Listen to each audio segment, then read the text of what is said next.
Nasa isip ko lang po kasi yung makatulong ako sa pamilya ko.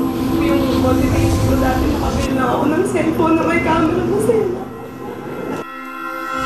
Diana Zubiri naging emotional sa kanyang acceptance speech matapos parangalan ng Young Critics Circle para sa kanyang natatanging pagganap sa pelikulang Bahay Bata. Nasa isip ko na hindi ako iiyak para masabi ko ng maayos yung pasasalamat ko sa kanila. Pero pag nandun ka pala sa moment na yon, parang hindi mo mapipigilan kusa siyang lalabas. Nung tinanggap ko po itong pelikula na to, ginawa ko lang po kung ano yung nasa script. Na-shock po ako nung talagang ako na yung nanalo.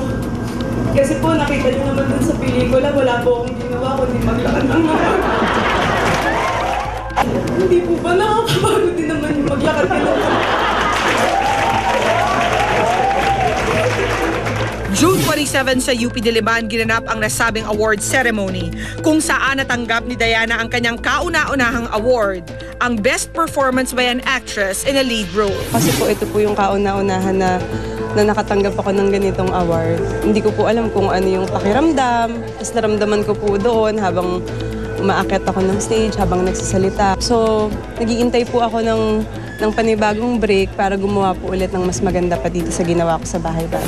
Nagsimula man ang karir ni Diana sa kontrobersya matapos batikusin sa pag-post ng nakabikini sa isang flyover noong 2002. So, nasa showbiz na po ako, naalala ko na ang award lang na nakuha ko noon yung na-award ako ng Mandaluyong City Mayor Benher Abalos nung nagkaroon po ako ng kaso.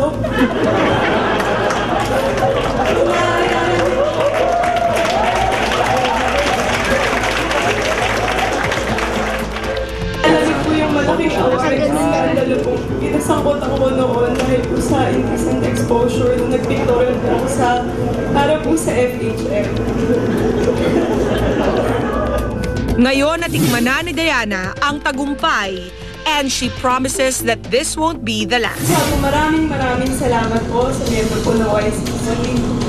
Libre naman po ang mangarap. So dahil po sa inspirasyon na itinigay niyo sa akin, nangako po ako na hindi po ito yung una at huling award na matatanggap ko. Thank you. Congratulations, Diana Zubiri.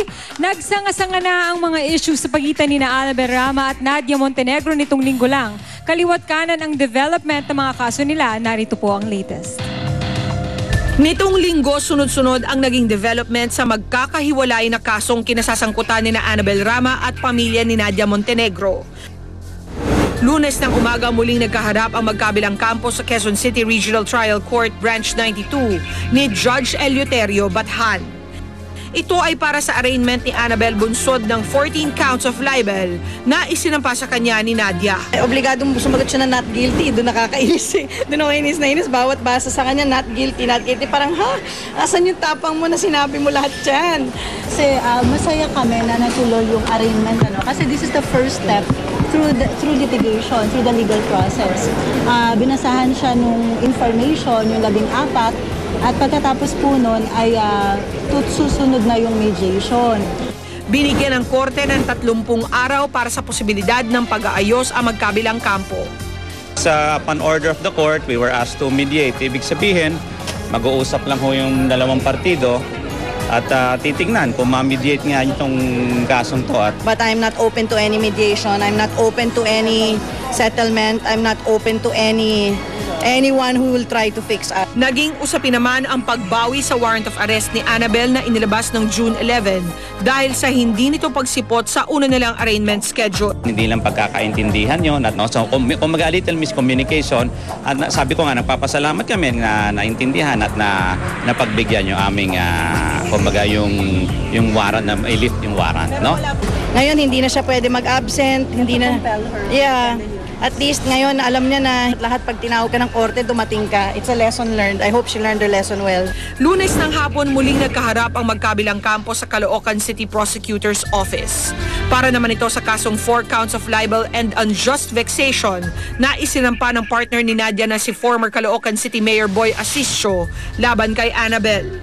At yung inasahan niya na magsettle ako ng pera, walang perang involved. Hindi ako maglalabas ng pera ni piso. tuloy-tuloy po tita yung Tuloy-tuloy.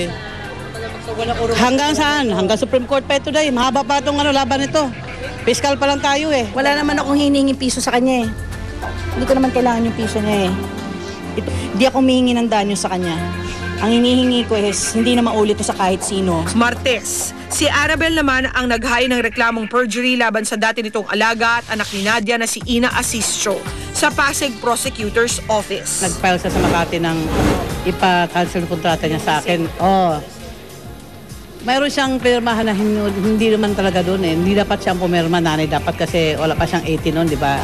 Actually stems from the case filed by Ina with the Regional Trial Court of Makati. When she amended the complaint, she attached another management contract which is totally inconsistent with the first contract. Tumanggi namang magbigay ng anumang pahayag si Ina at nakahandang kumonsulta muna sa abogado tungkol sa panibagong kaso. Samantala, kasunod ng mga libel cases ni Nadia at ng former movie queen na si Amalia Fuentes, bumiyahe si Annabel patungo sa hometown niyang Cebu City upang maghain din ng libel complaints laban kina Nadia, Amalia at sa showbiz writer na si Chito Alcid dahil umano ito sa mapanira nilang pahayag sa mga social networking sites laban sa kanya. Sa ngayon ay hindi pa handang magbigay ng reaksyon ang kabilang mga kampo dahil hindi pa nila natatanggap ang mga kopya ng reklamo. Tututukan ng Showbiz Central ang mga susunod na development sa mga kontrobersyal na kaso. Tutukan ang Top 15 Most Controversial Pinays. Prodigy Season 1 winner, Chris Aneri, nangungulila pa rin sa tunay na ama. Ang kanyang kwento, ilalantad, live na live. Come on, what's next? At susunod na, transgender na nag-audition sa Prodigy The Battle for the Big Artista Break. May mga nakarelasyon daw na mga celebrity. Dalawa, isang castaway po, tsaka isang taga-starstruck. Siyempre nga, yung mga naging boyfriend ko, natatakot siya kung ano yung reaction ng mga nila sa akin. Tutukan, Jackie Rice at ang kanyang pagsalang sa Don't Lie to Me. Live na live. Kapuso celebrity, naudlot ang kasal dahil ang fiancé na diagnose na may cancer. Na hindi namin inaasahan kasi biglaan eh. Malignant cancer of the kidney, yun. At ang 2012 FHM Sexiest Filipina, Sam Pinto, live na live.